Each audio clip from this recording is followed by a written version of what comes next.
You won't believe how far they went. They walked onto my farm like they owned the soil. They said the minerals under my feet belonged to them. They sent letters, threats, even a so-called emergency inspection. All because they thought I wouldn't fight back. They were wrong. So painfully wrong. Because the moment I discovered their hidden agenda, everything changed. Their plan, their authority, their confidence. And when I revealed what I knew, the entire neighborhood heard it. The entire board panicked. And the HOA president, she went silent. Let me show you exactly how I turned their biggest power play into their biggest humiliation. Welcome, short and punchy. Hey everyone. Welcome back to HOA Stories. I'm Jake. I live on a small farm a few miles outside town. And trust me, nobody has had a crazier fight with an HOA than I have. If you hate HOA power trips, if you've ever wanted to stand up to people who abuse authority, hit that subscribe button right now. Drop a "Boo HOA" in the comments, or anything you want to scream at them. I'll be reading every single one. And share this video with anyone who has ever dealt with HOA nonsense. They'll love this one. Alright, here's what happened. The day everything changed started like any other morning on my farm. Quiet, warm air, the sound of my tractor starting up. Nothing crazy, just a normal day. I remember walking across the southern field, boots sinking into the dry dirt, sun burning the back of my neck. I leaned on my shovel, looked toward the property line, and that's when I saw them. A group of HOA board members, 3 of them, marching across my land like they were leading some kind of army. Clipboards, safety vests, little fake walkie-talkies, acting official even though they had no authority here. I just stared at them thinking, what the hell are these people doing on my farm? The one in front, the president, her name was Sandra, blonde, cold eyes, the type of woman who smiles without actually liking you. She lifted her sunglasses, looked at me like I was trespassing on her world. She said, "Jake, we need to talk. Right now." I didn't move, didn't blink, because nobody talks like that on my land. Nobody. She walked closer, her boots barely touching the dirt, arms crossed, head tilted, like she was trying to intimidate me. She said, "We reviewed the documents and discovered the HOA owns the mineral rights beneath your farm. Therefore, any digging, any construction, any soil removal must be approved by us." I almost laughed. I really did. Because it sounded like some scripted drama. Something from a cheap TV show. Except she was dead serious. I told her, "Sandra, this land has been in my family for decades. No HOA owns a damn thing under it. What are you talking about?" She smiled. That smug smile. You know the type. The smile that says, "I know something you don't." She showed me a printed packet. 12 pages. Neatly stapled. Full of legal words, maps, highlighted lines, red circles, like they were preparing a case against me. She said, "We will be inspecting the property for HOA mineral violations. Effective immediately. Step aside, please." I didn't step aside. Not an inch. They tried to walk past me, onto the deeper fields, toward the pits I had been digging for irrigation. And that's when it hit me. They weren't there about minerals. They were there because they saw heavy machinery on my farm a week earlier. Excavators, drills, survey tools. They assumed I was building something without their permission. And they wanted control. That's all it ever is with HOAs. Control. Sandra tapped her clipboard. "Jake, if you interfere with the inspection, we will fine you, and possibly file for access through county enforcement." I said, "Show me the clause. The real one. Not the one you printed at home." She didn't like that. Her jaw tightened. Her eyes narrowed. She hated when someone challenged her fake authority.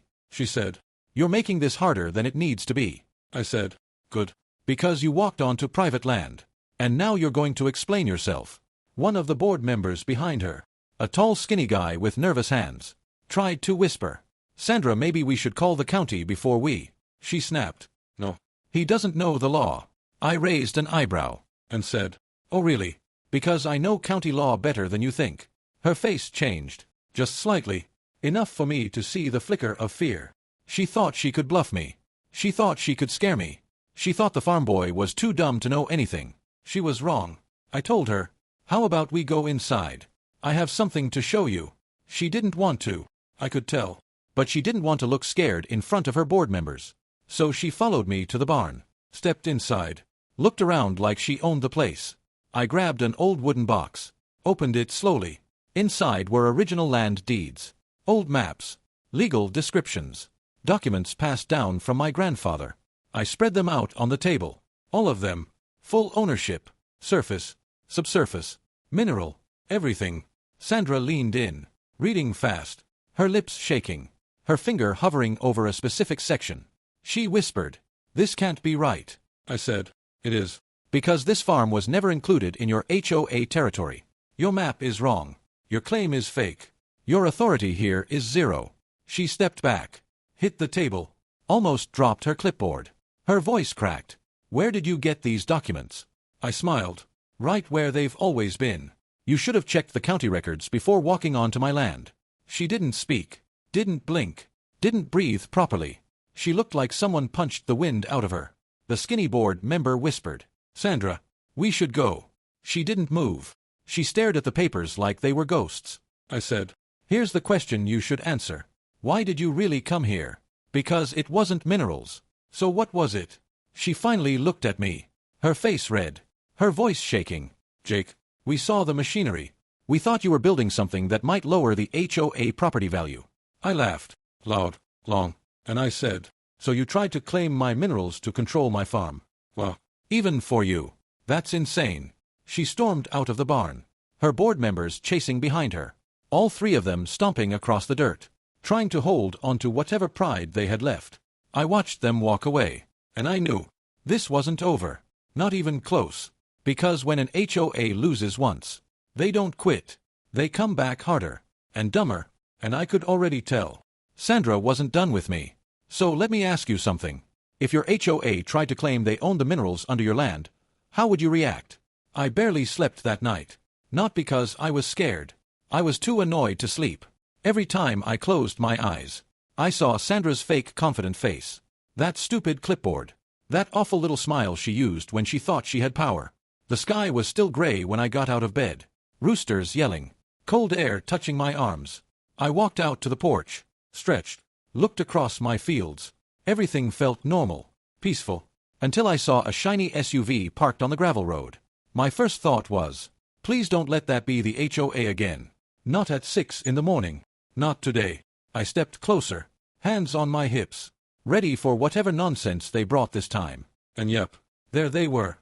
3 people standing behind the SUV. 2 men, 1 woman. Not board members. Not familiar faces. All wearing matching blue jackets, with a printed phrase on the chest. Property Enforcement Review. I shook my head. Sandra really woke up this morning and chose war. The tallest man walked forward, middle-aged, thick mustache, trying way too hard to look official. He said, "Sir, we are here to conduct a mineral access site verification." I smiled, a tired smile, a sarcastic smile, and said, "Let me guess, Sandra sent you." They didn't answer, which was basically an answer. I told them, the HOA has no legal authority on this land. 0. You are trespassing. The mustache guy opened a folder. A fresh set of papers. Clean, crisp, just printed this morning.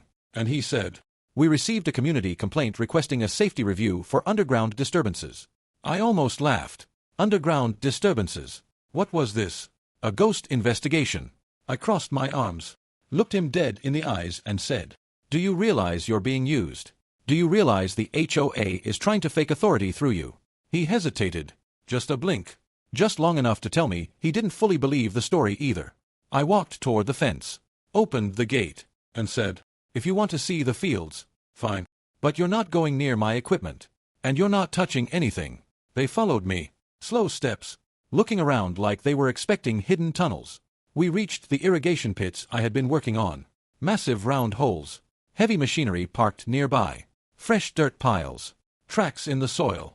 The woman with the clipboard said, "These are deeper than we expected."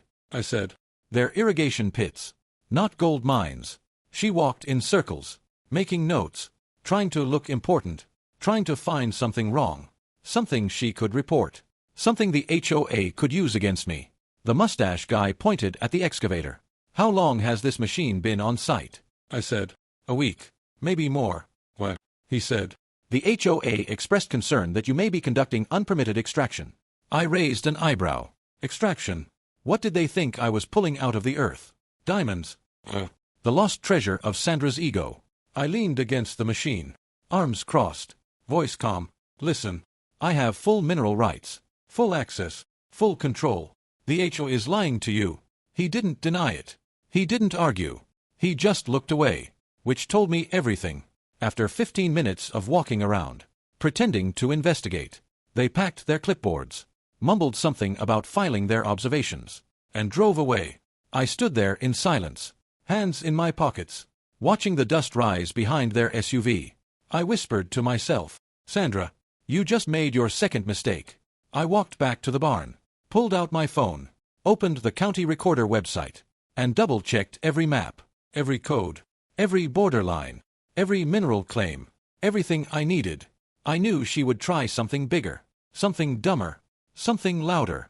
But what she did next, I wasn't ready for it, not even close. Around noon, the sun was burning my neck again. I was eating a sandwich under the big oak tree, when I heard loud talking near the front gate. I stood up, wiped my hands on my jeans, and walked over. There she was, Sandra, HOA president, the queen of unnecessary drama, standing at my gate like she paid rent on it, hands on her hips, orange vest, hair too perfect for a normal day, 2 board members behind her, trying to look tough, failing miserably. She said, Jake, we need a serious discussion. I said, your last discussion was fake. What do you want now? She lifted a new folder, a thicker one, this one packed with more papers, tabs, stamps, sticky notes, like she spent all night planning a legal attack. She said, we have discovered additional violations, and the HOA will now be reviewing your land use compliance. I tilted my head. Land use? Okay. Now she was digging deep into nonsense. I said, show me the violation clause. Show me anything real. She opened the folder, shuffled pages, found the tab she wanted, and pointed to a line. She said, you have unauthorized soil displacement, which is lowering the structural comfort value of surrounding HOA homes. I blinked slowly, trying to process the stupidity. Structural comfort value. What did that even mean? I took a deep breath. Sandra, this is a farm. I move soil. It's kind of what farms do. She didn't care. She kept talking, fast, sharp, aggressive. Residents are complaining. They said they hear machinery. They said your digging might cause vibrations. They said the underground shifts could affect property stability. I said, residents, or you, which one? She didn't answer. Again, a silent answer.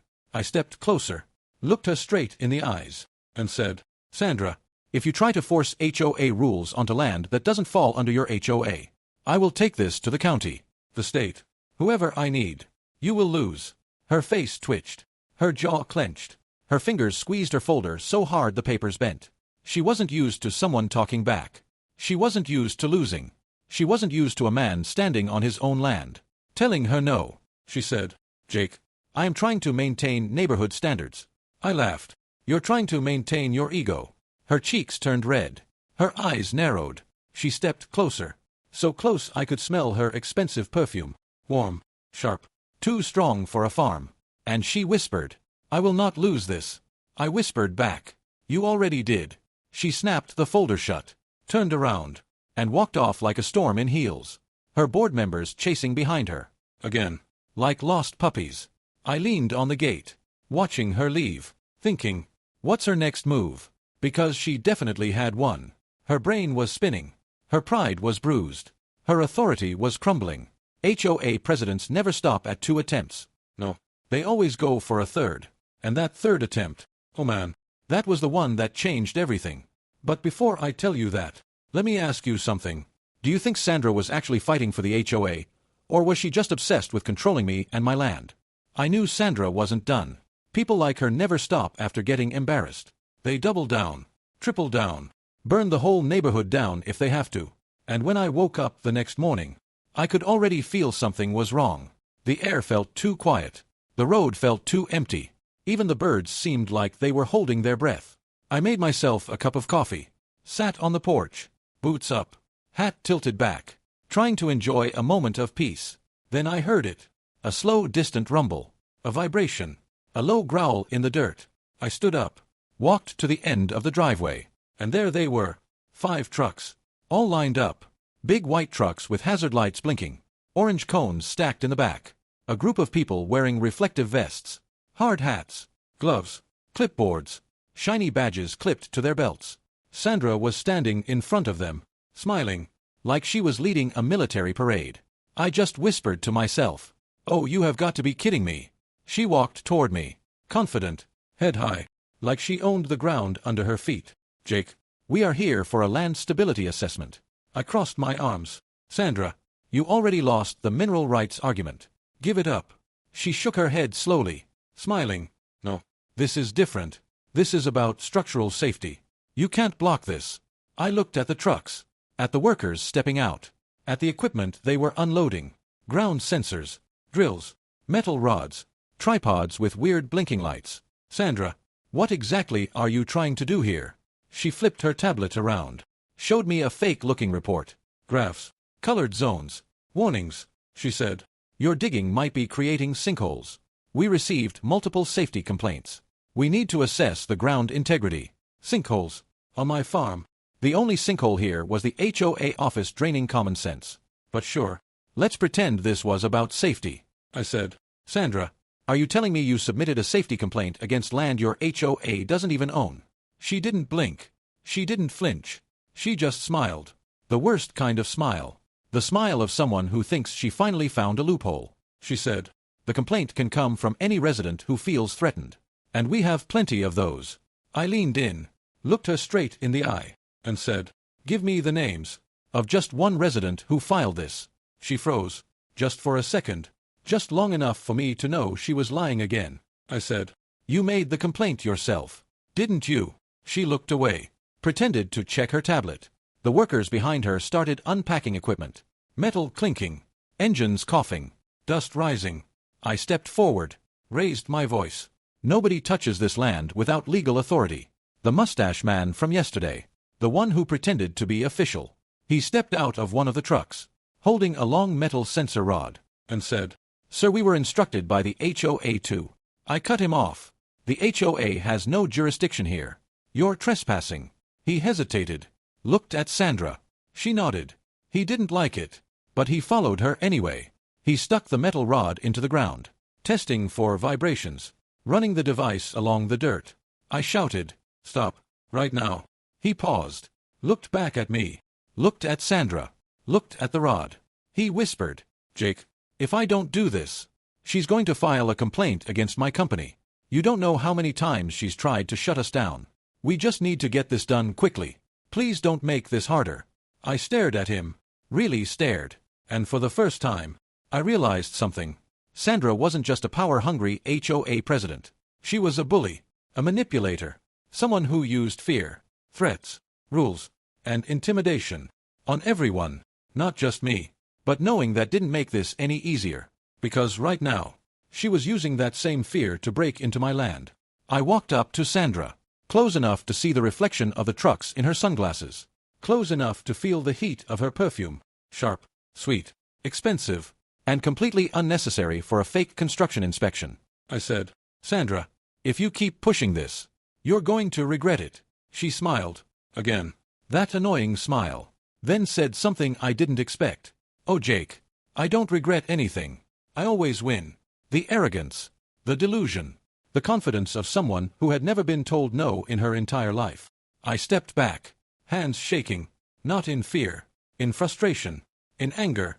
The workers moved further into the field, pounding rods into the soil, marking readings, dragging sensors across the dirt. Then something unbelievable happened. The ground sensor started beeping, fast, loud, repeating. The workers panicked. One of them shouted, "We're reading movement. We're reading shifting underneath the soil." Sandra gasped, like she just discovered buried treasure. She said, "There, right there. I told you. I knew it.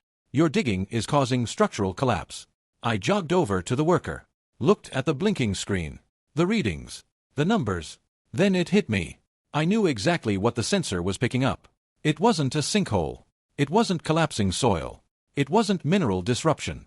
It was my irrigation system, my underground water flow channels, water pressure, pipes shifting, pumps turning on, exactly when they should. I said, "This isn't a danger. This is irrigation. It's supposed to do that." Sandra stepped close, too close. body angled toward me, voice low, warm breath hitting my cheek. Jake, do you really think anyone is going to believe you? Or will they believe official readings from a professional assessment? I smirked. You don't have professionals. You have people who are scared of you. Her eyes narrowed. Her lips tightened. She didn't like that. We both turned, watching the workers take notes, confused, whispering, looking at their screens. Then, the mustache guy shouted, Sandra, this isn't a hazard. It's water flow. Normal water flow. Her face drained. All color gone. Her confidence evaporated. She stomped toward him. What do you mean normal? Recheck it. Use another sensor. Scan deeper. He repeated. This is irrigation. Textbook irrigation. Zero collapse risk. She screamed. Do it again. Her voice echoed across my farm. Shrill, sharp, angry. Workers exchanged looks. One whispered, She's losing it. I folded my arms. Enjoying the show. They scanned the ground again. Same readings. Same results. Nothing dangerous. Nothing illegal. Nothing for the HOA to control. Sandra's shoulders slumped. Just a little. Just enough to show she realized she failed again. Then she turned toward me. Slowly. Eyes dark. Jaw clenched. Breathing hard. Jake, this isn't over, I said. Sandra, it feels pretty over from where I'm standing. She didn't respond. She just turned, waved her hand, and shouted, Pack it up. The workers rushed. Loaded sensors. Closed boxes. Rolled up wires. Everyone desperate to leave. Desperate to get away from her. Her board members followed behind her. Heads down. Embarrassed. Exhausted. Done with her drama. I leaned against a fence post, watching the trucks leave. Tires crunching on gravel. Dust rising behind them. I took a deep breath. Let it out slow. Thinking it was finally calming down. But I was wrong. Sandra wasn't done. Not even close. Because that night, she showed up again. Not with trucks. Not with workers. Not with sensors. She came alone. And what she did changed the entire war. So let me ask you, if someone like Sandra kept losing over and over, would you expect them to break down or get even crazier? That night felt heavy. The kind of night where the air hangs low. Where the wind refuses to blow. Where everything feels like it's waiting for something to happen. I was inside the barn, checking tools, coiling hoses, trying to settle my mind after Sandra's ridiculous inspection stunt. The lights buzzed above me. The smell of hay filled the air. My boots echoed on the concrete floor. Everything felt normal. Until I heard a car door slam. Loud, sharp, echoing through the quiet night. I froze, wiped my hands on my jeans, walked toward the barn door, and saw her, Sandra, standing alone near the fence. No clipboard, no vest, no board members, no trucks, just her. The moonlight hit her face. Her hair loose. Her stance different. Less stiff. Less official. More human. I stepped out slowly, unsure what she was doing on my property at nearly 10 at night. I said, Sandra, what are you doing here? She didn't answer right away. She just stared at the dirt for a moment, like she was trying to gather her courage. Or maybe, trying to control her temper. Hard to tell with someone like her. She finally looked up. Eyes sharp. Voice calm. Jake, we need to talk privately. I leaned against the fence. Hands in my pockets. All right, talk. She walked closer, stopping just a few feet in front of me. Her voice low, less aggressive than usual. Jake, you're making things harder than they need to be. I raised an eyebrow. Really? Because from where I stand, you're the one starting fires. She shook her head. No. You're being stubborn. If you would just cooperate, things wouldn't get this messy. Cooperate. Classic HOA word. Meaning, let us do whatever we want and don't complain. I said, Sandra, you lied about mineral rights. You lied about sinkholes. You sent fake inspectors. What exactly do you want now? She took a slow breath, looked over the fields, and whispered, Jake, you don't understand the pressure I'm under. I stared at her, waiting, because for once, she didn't sound like the cold-hearted HOA president. She sounded like someone who was tired. Someone who finally cracked. Someone who had been pretending to be stronger than she really was. I said, pressure from who? The board, the residents, the county, or yourself? She didn't respond.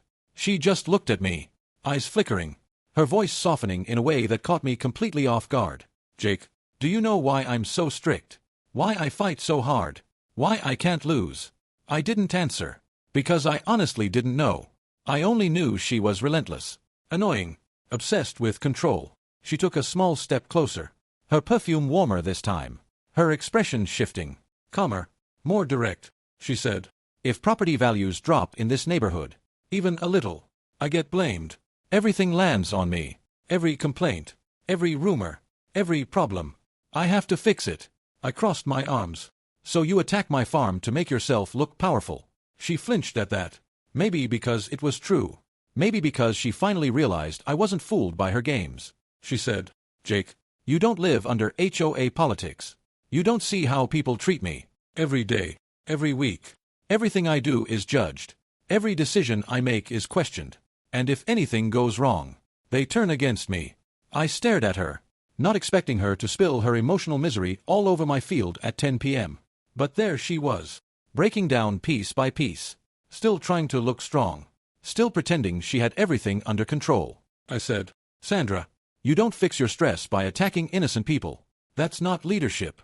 That's desperation." She looked away, tears in her eyes, not falling, just sitting there, stubborn, like her. She whispered, "You embarrassed me." I blinked. "What?" She stepped closer, voice trembling. "You embarrassed me in front of my board, in front of the workers, in front of everyone." I had to regain control. I let out a long breath. "Sandra, you embarrassed yourself. I didn't do anything. I just protected my land." She moved even closer, standing almost within arm's reach, her tone turning sharp again. That familiar edge. "This is your fault. You don't respect the system. You don't respect the rules. You make everything difficult." I shook my head. "Sandra, you're spiraling. Go home." She didn't move.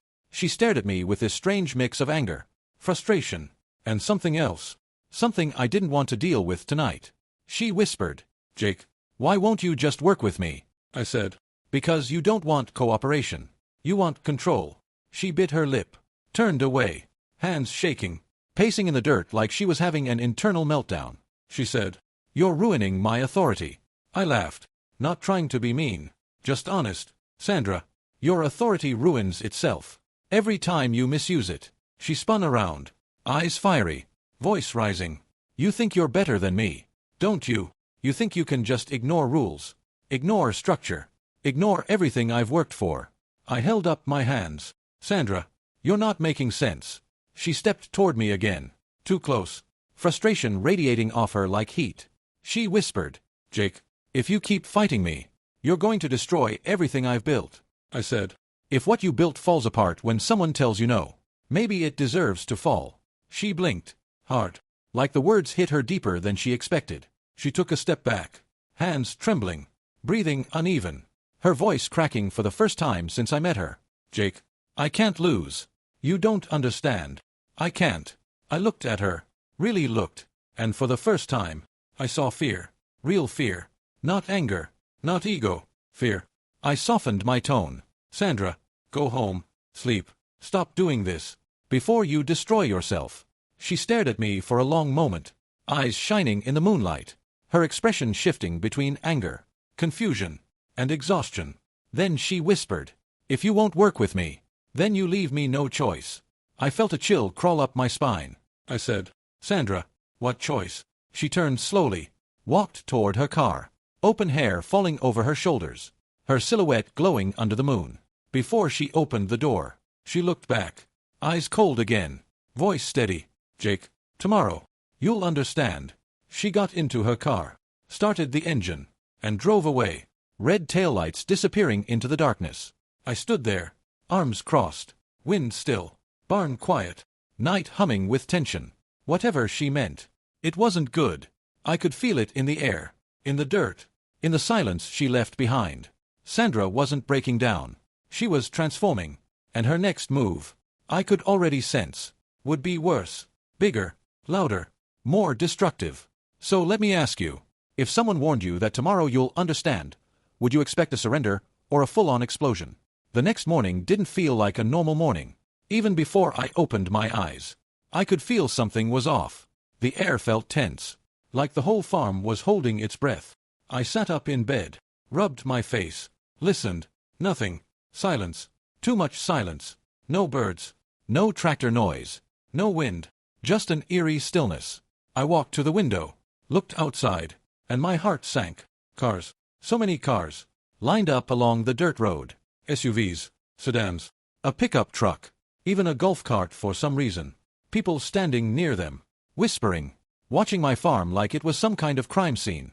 I pulled on my boots, threw on a shirt, and stepped outside. The gravel crunched under my feet. The cold morning breeze brushed my face. And there she was, Sandra, standing in front of the crowd like a queen addressing her kingdom.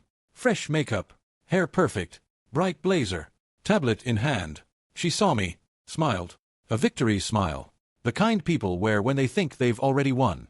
I walked down the driveway, hands in my pockets, trying to stay calm. I said, Sandra, what now? She took a step forward, lifted her tablet, and spoke loud enough for everyone to hear. Jake, we are holding an emergency HOA community meeting, right here, right now, to discuss your ongoing violations. I blinked, slow, trying to process the stupidity. I said, this is my farm. You can't hold an HOA meeting here. She raised an eyebrow. Actually, we can. If the matter concerns neighborhood safety and resident welfare. I shook my head. Unbelievable. Residents gathered behind her. Some crossing their arms. Some pretending to be scared. Some just curious. Most of them didn't even know what they were doing here. Sandra probably dragged them out of bed with dramatic warnings. I folded my arms. Sandra, your HOA doesn't have jurisdiction over this land. How many times do you need to hear that? She held out a printed page. Large letters on top. Emergency Community Decision Proposal. She said, Jake, if the HOA votes that your activities threaten community safety, we can take the matter to county officials and request intervention. I laughed. Loud, sharp. Couldn't help it. Intervention. For what? Digging holes too well. Water flowing too efficiently. My soil being too majestic. I said, this is ridiculous. She leaned closer. Voice low, soft, but dangerous. Yesterday, you refused to cooperate. Tonight, I make sure everyone knows it. I tilted my head. Cooperate with what? Your imagination.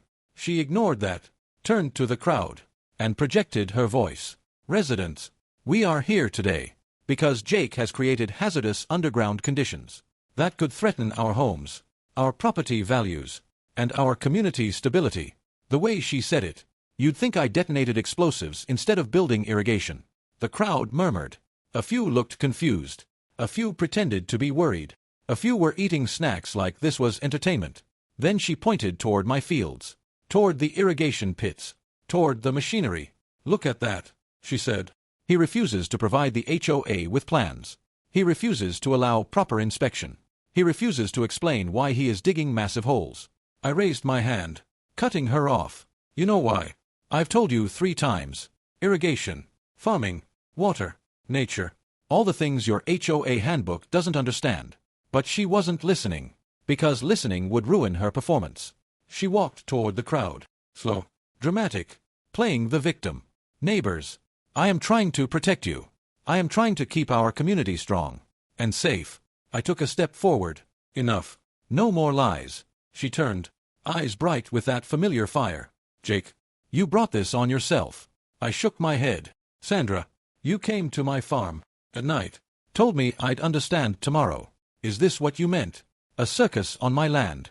She didn't flinch, didn't blink, didn't breathe wrong. Yes, this is what I meant.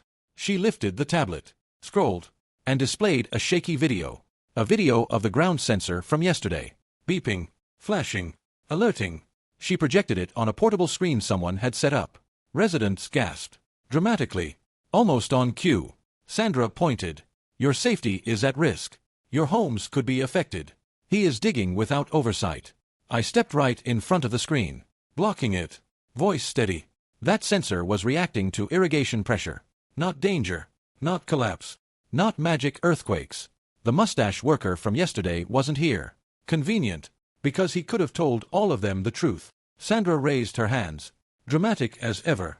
Jake, if you want us to trust you, then show us your permits, your plans, your engineering documents. I stared at her, long, hard. You don't need any of that, because once again, this land is not under your HOA. The crowd whispered, uneasy, because some of them actually didn't know that the HOA had lied. Again, Sandra stepped closer, almost touching me, her perfume warm, her expression sharp. Jake, if you embarrass me in front of my community, there will be consequences. I leaned in, not whispering, not backing down. Sandra, you're embarrassing yourself. Again. She stepped back, face burning, jaw clenched so tight I could hear her teeth grind. She lifted the tablet, tapped hard, and said, "Fine. If you won't comply, we will vote right now to escalate this to the county." People murmured. Some nodded, some hesitated, some looked guilty.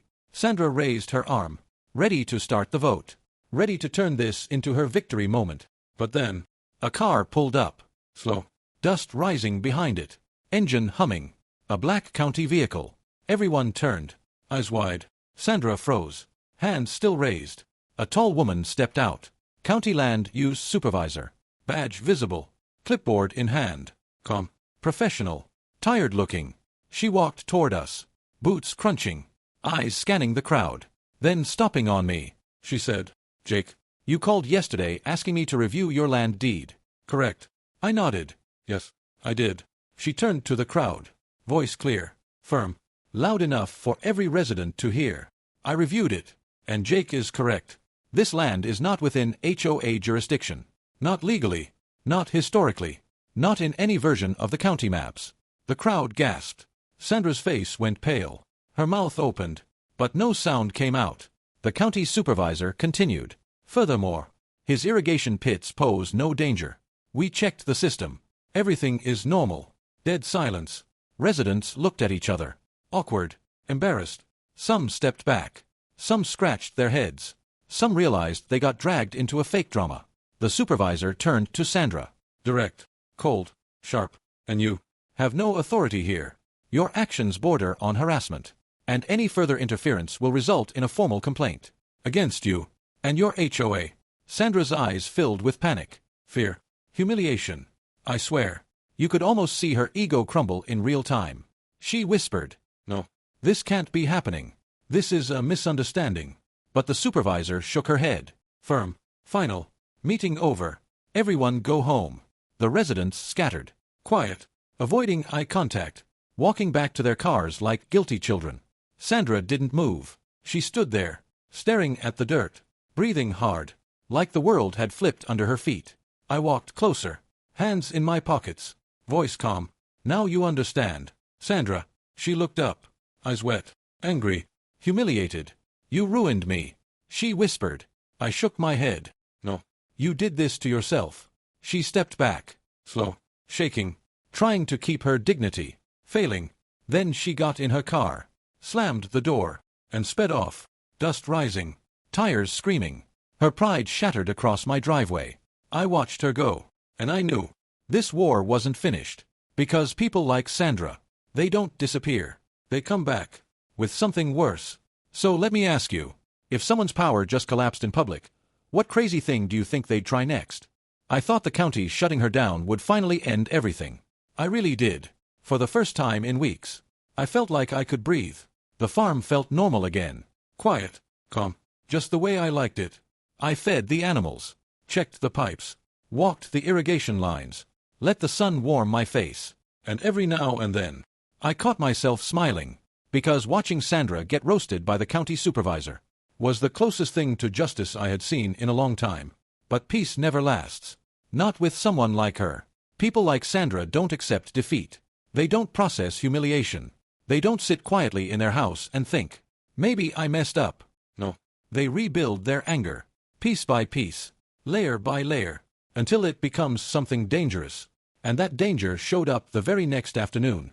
I was in the workshop, sharpening a blade, oil on my hands, radio playing softly, when I heard tires skidding on gravel. Quick, rough, aggressive. I wiped my hands, stepped outside, and froze. Sandra's car, right there, parked crooked across my driveway. The door swung open, and she stepped out, not calm, not collected, not controlled. She looked completely different. Her hair was messy, her eyes red, her blazer wrinkled, her expression wild. She wasn't the polished HOA queen anymore.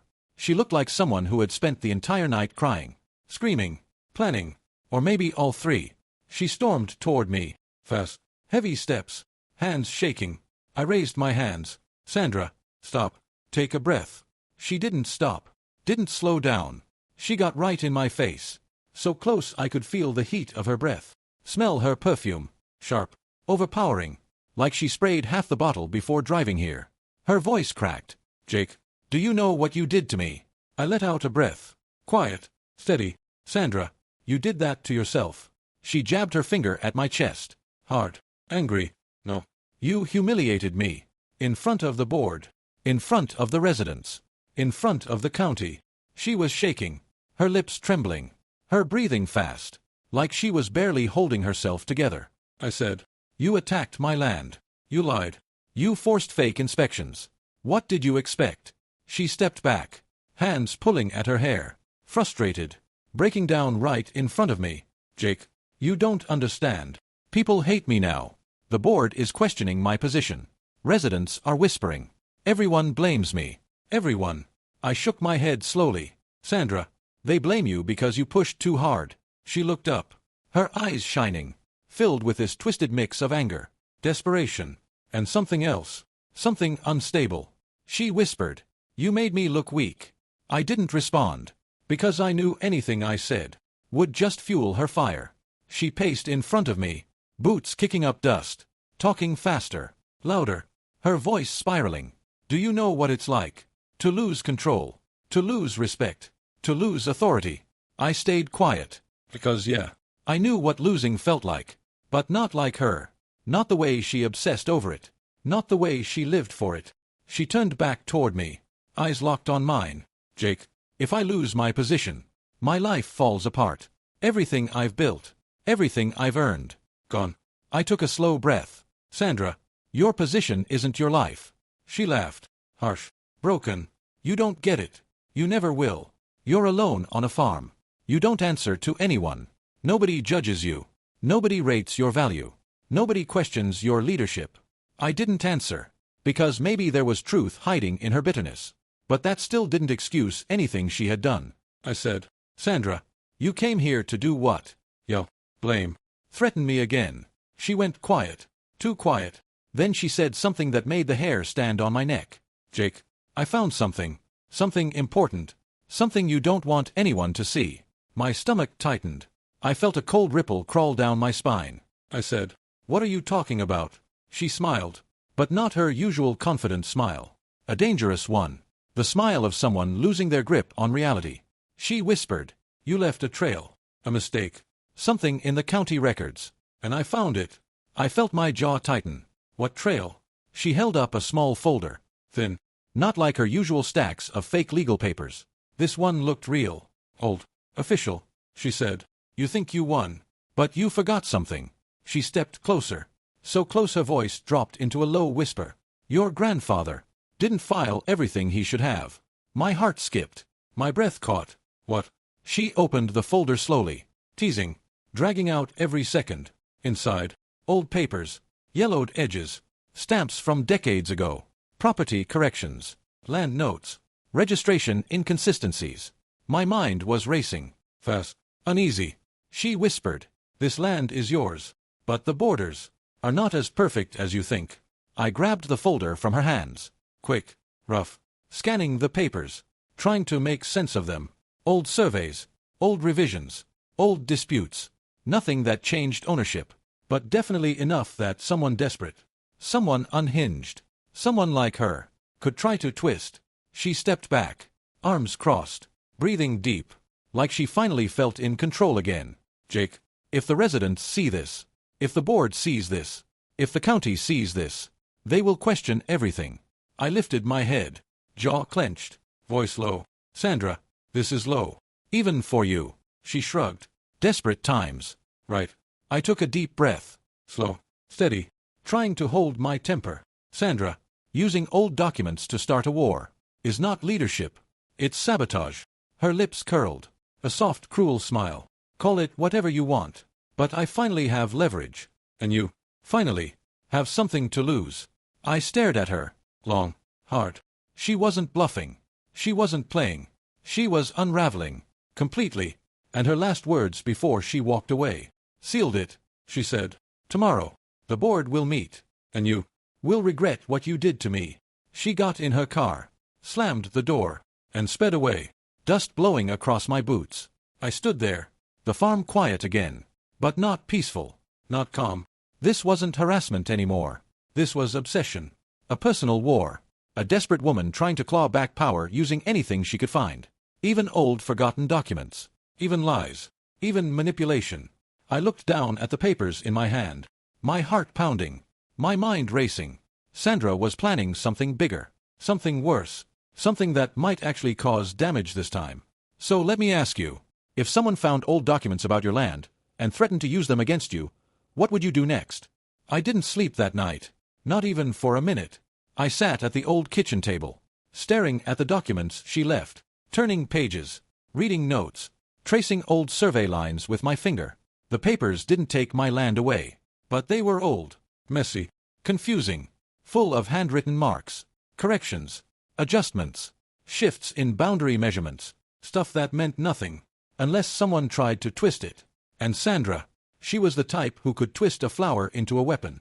The sun came up, slow, heavy, like even the sky felt tired. I made coffee I didn't even taste, put on my boots, walked outside, and waited, because I knew she was coming. People like Sandra don't bluff, not because they're brave, but because they're too stubborn to back out of their own threats. Around 10 in the morning, I heard it. Cars, multiple, rolling down the gravel road, dust kicking up, engines humming. I walked to the gate, hands in my pockets, heart steady, mind ready. Then I saw them. Sandra, the entire HOA board, and about 10 residents. People carrying clipboards, people recording on their phones, people whispering like this was a neighborhood field trip. I took a deep breath, looked straight at her, waiting for the show to start. She approached slowly, her walk stiff, controlled, like someone forcing confidence, like someone holding their ego together with duct tape. She stopped a few feet from me, lifted her chin, and said, "Jake, this meeting will determine the future of this land." I almost laughed. She always talked like she was delivering a dramatic speech, even when she was wrong.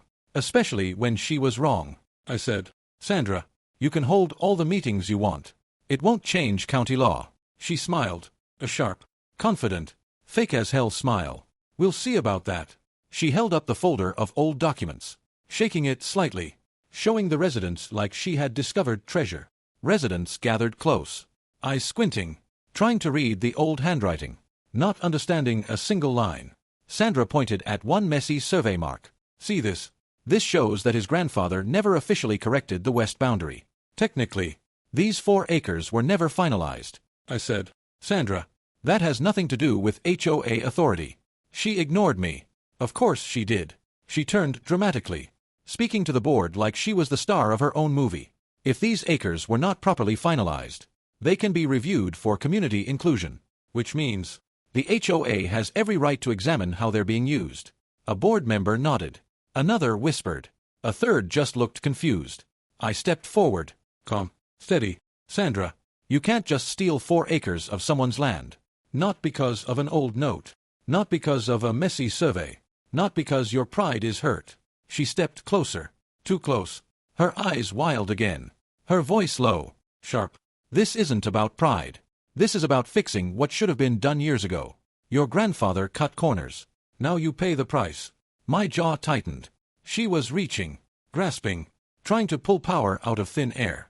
Residents stared at me, waiting, judging, confused. Sandra lifted the documents again, her voice rising. "I propose that the HOA votes to annex this disputed strip, for the safety, the structure, and the future of our community." My stomach dropped.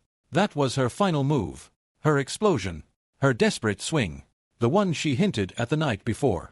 If she won this vote, even symbolically, she would drag it to the county, push it, twist it, try to force a hearing, try to force oversight. She couldn't win legally, but she could make my life hell. 4 months, maybe longer. She raised her tablet, ready to start the vote. "Residents, board members, please select your decision." I stepped forward, loud, clear. "Before anyone votes, you should know something. Everyone turned toward me. Sandra froze. I lifted my phone, opened a recording, and hit play. Her voice, from last night, vibrated through the speaker. Jake, if I lose my position, my life falls apart. Jake, you embarrassed me.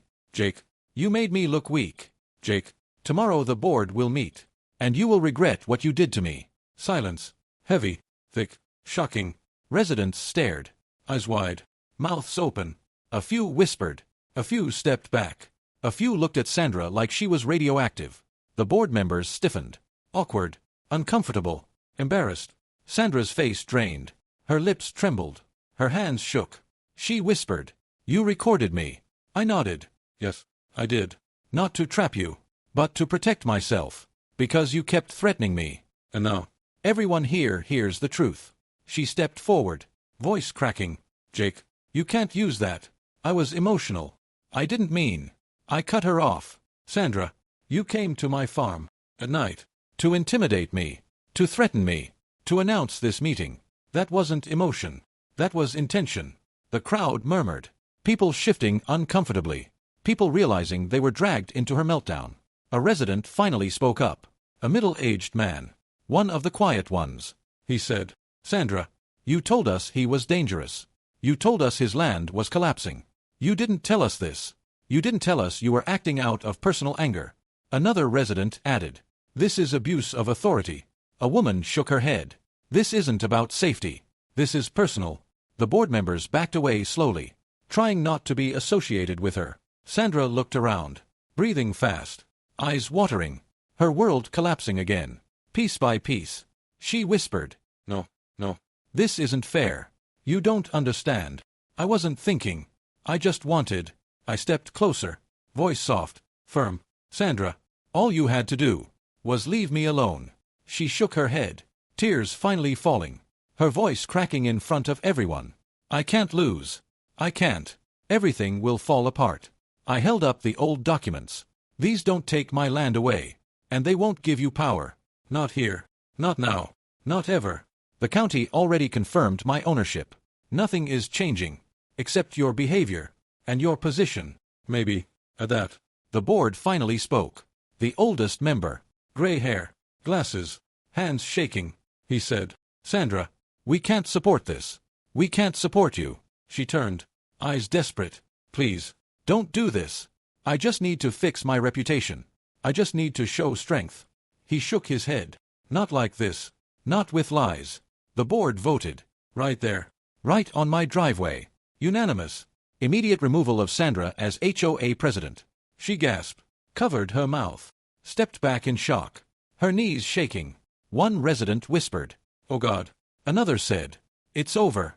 Sandra looked at me, eyes full of pain, anger, confusion. Why did you do this to me? I shook my head. Soft, calm. Sandra, you did this to yourself. She turned away, walked slowly to her car, every step heavy, every breath shaky, her shoulders collapsing, her pride shattered. She got inside, closed the door, and drove away. No yelling, no threats, no dramatic exit, just silence, the kind of silence you get when a storm dies. Residents apologized. Board members avoided eye contact. People walked away, confused, embarrassed. Done. My farm was quiet again. The sun warm, the wind soft. Peace. Finally, I looked at the old documents one last time, folded them, put them away. The war was over, and somehow, I didn't feel victorious, just relieved, because some battles, you win, by surviving, not by destroying the other person. I stood there, hands in my pockets, looking at the fields, thinking about everything that happened, and I wondered, if you were in my place, would you forgive someone like Sandra, or would you never trust them again?